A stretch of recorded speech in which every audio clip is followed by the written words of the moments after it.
Happy Independence Day! Good afternoon, ladies and gentlemen. This is another Declaration of Truth from your host, Terry A. Hurlbut. Yes, today is Independence Day in America. Now, most Americans will likely mark this day with cookouts, parades, and fireworks. But the time has come for sober reflection and a fresh commitment to the values that the Declaration of Independence represents. We're going to talk about the Declaration, what it says, what it meant then, and what it means today. Before I go any further, I do want to shout out to the sponsor of this channel, which is Conservative News and Views, link in the description. Be sure to check out the awesome CNAV Store. Scroll down near the bottom for that link. Lots of good merchandise there, including this t-shirt I'm wearing that reads, "Freedom isn't free." That's right, it isn't. The signers, and I quote, mutually pledge to one another their lives, their fortunes, and their sacred honor. But the Declaration of Independence was not without controversy, even when Thomas Jefferson and his fellow commissioners were writing it. Thomas Jefferson wanted to include in his list of grievances against King George III an anti-slavery grievance. I've left a link in the description to a full discussion of that grievance, but I'm also going to quote it to you now in full. "He has waged cruel war against human nature itself, violating its most sacred rights of life and liberty in the persons of a distant people who never offended him, captivating and carrying them into slavery in another hemisphere, or to incur miserable death in their transportation thither. This piratical warfare, the opprobrium of infidel powers, is the warfare of the Christian King of Great Britain. Determined to keep open a market where men should be bought and sold, he has prostituted his negative for suppressing every legislative attempt to prohibit or restrain this execrable commerce. And that this assemblage of horrors might want no fact of distinguished dye, he is now exciting those very people to rise in arms among us and to purchase their liberty, that liberty of which he has deprived them by murdering the people on whom he has obtruded them, thus paying off former crimes committed against the liberties of one people with crimes with which he urges them to commit against the lives of another." Unquote Thomas Jefferson, who was partly right. True, George III did not start the slave trade, but not until well after the War for Independence did Parliament do anything about it. And did you catch the reference to infidel powers? Muslim nations, that's who they were. Jefferson was asking the king, Whiskey Tango Foxtrot he was doing, trafficking in human beings with anti-Christian countries. But the Carolinas and Georgia threatened to walk out and vote nay until Jefferson took it out. Perhaps they pointed out, even then, that the New England colonies, especially Massachusetts, took part in the slave trade themselves. Some of the first families of Boston made their fortunes in shipping, including the slave trade. Jefferson himself was vulnerable on that point. He would own slaves until the day he died. And by the way, the first plantation belonging to a founding father where slavery came to an end was Mount Vernon. In 1799, George Washington died. He specified in his will that the slaves should stay only so long as his widow remained alive, and then they should go free. But Martha Washington didn't wait. She signed an immediate order setting those slaves free. The other founders didn't move that fast. And more to the point, in order to sort out the tension between slavery and a Declaration for Liberty, Americans eventually had to fight a war between the states. Even today, many people cite the apparent hypocrisy of Jefferson and the failure to repudiate slavery in 1776. They seek, of course, to repudiate the Declaration of Independence altogether. Of course, without the Declaration, the United States itself would not exist, and for some, that's the idea. But the Declaration remains, and no less an authority than Justice Clarence Thomas has cited it officially in opinions. As well he might, because it stands as part legal brief and part proclamation. So it has at least as much standing as the Constitution as a source of common legal principles for Americans. I've left a link in the description to a page in the National Archives where you can read the full text of the Declaration of Independence for yourselves. Now I'm going to tell you the principles it sets forth and what they should mean to us today. The Declaration of Independence refers repeatedly to God as nature's God, Creator, Supreme Judge, and Divine Providence. That clearly shows that God was real to the founders. The Declaration also speaks of an equal station for everyone. Again, it would take a war between the states to make that real. But the principle is no less real. The Declaration spoke of inalienable rights, including life, liberty, and the pursuit of happiness. James Madison, in his Bill of Rights, would change that last phrase to property. See the Due Process Clause of the Fifth Amendment, for example. It was copied into the Due Process Clause of the 14th Amendment. Justice Sam Alito did not go so far as to find a right to life in the Constitution. See Dobbs versus Jackson Women's Health Organization, docket number 19-1392. But he did clearly show that in American law, life began as soon as it was detectable during pregnancy, only because no one has yet sued, say, the state of New York on behalf of preborn children in that state. Could anyone say that the Supreme Court was not in a position actually to find a right to life?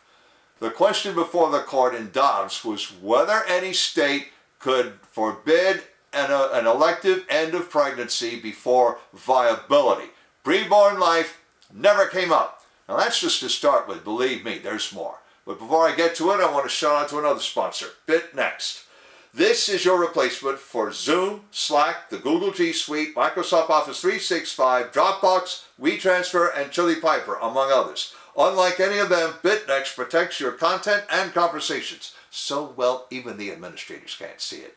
So this is your channel for secure comms, conferencing, cloud storage, and file sharing.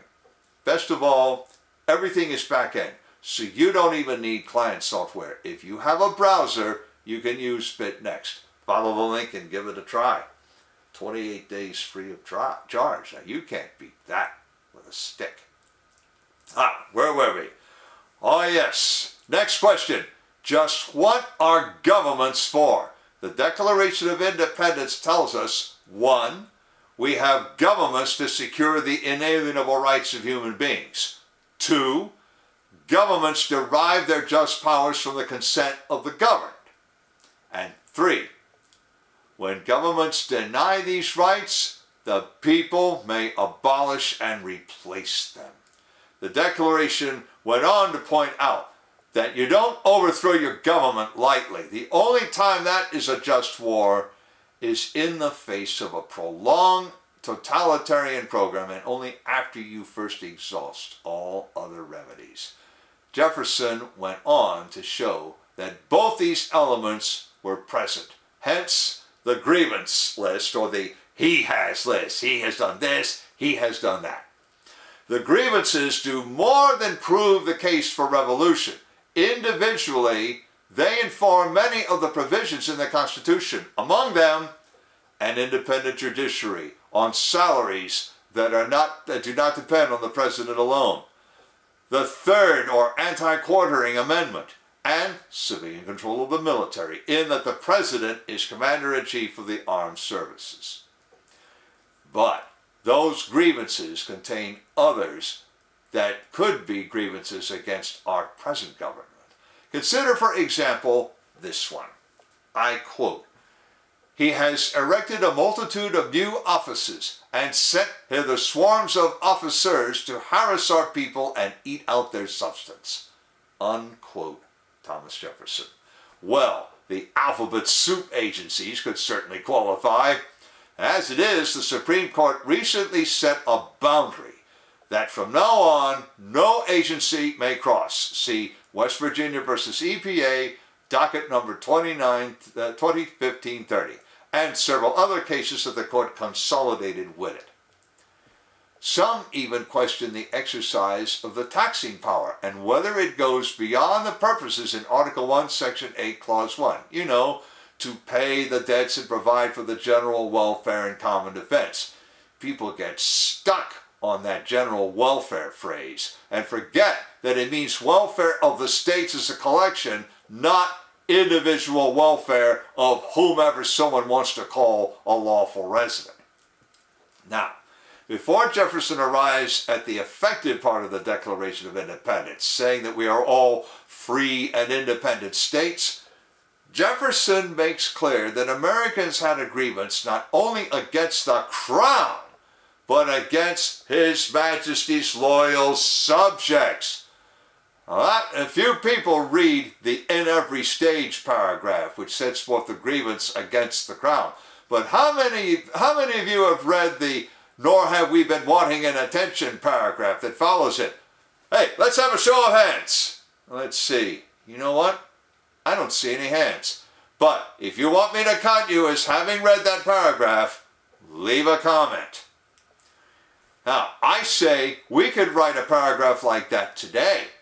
Haven't those who love human liberty warned those wanting free stuff and bully rules that those are not good ideas? Certainly we have reminded them of this very declaration and the ensuing war. Likewise, we have appealed to native justice and magnanimity, and furthermore, we have asked such people as fellow Americans to disavow the nanny and woke state. Have our opponents been deaf to the voice of justice and consanguinity? Well, how else do you explain such behavior as cancel culture, unlawful picketing before the homes of justices of the Supreme Court, demanding their removal from the bench, or worse, for their defenses of liberty after West Virginia as well as Dobbs, selective application of the law, and protest gestures that are so obscene I don't even care to talk about them. We used to have a saying in medical school, we mention this only to condemn it. Well, that about covers some of the stuff I've heard about. Don't ask. In summary, the Declaration of Independence has many messages that too many Americans today are ignoring.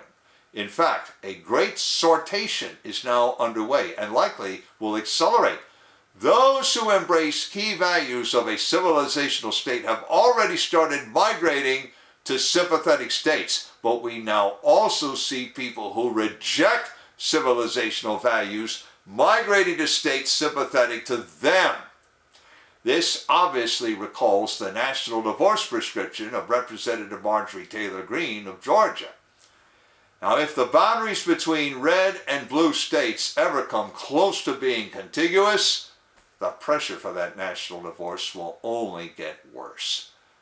They are not contiguous today, but they might become so, or more nearly so, after midterms.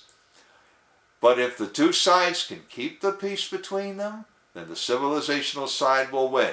Already, those on the anti-civilizational side are actually opting for sterilization.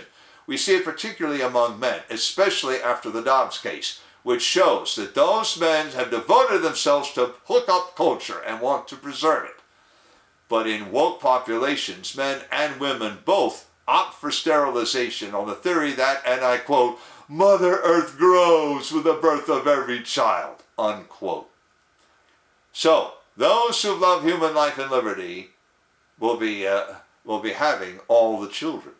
In a generation or two, they will inherit, if not the earth, then at least the territory of what will become an American civilizational state. The values of the Declaration of Independence will live on, beginning with that generation.